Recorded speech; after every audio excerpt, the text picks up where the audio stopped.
কেউ যদি বংশ পরিচয়কে পুঁজি করে ছাত্র রাজনীতি করলো না, কলেজ রাজনীতি করলো না, এসে বসে গেল মাথার উপরে, সেটা আপনাদের মতো সিনিয়র পলিটিশিয়ানদের কাছে কতটা বেদনা?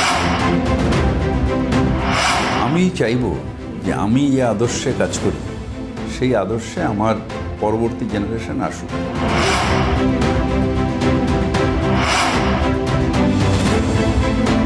মমতা বন্দ্যোপাধ্যায় একই সঙ্গে তৃণমূল কংগ্রেসের biggest asset as well as biggest liability.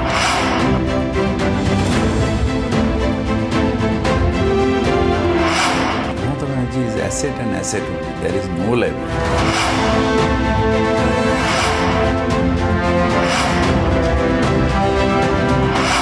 Justice Ganguly কিন্তু বাঙালির কাছে আইকন হয়ে উঠছে।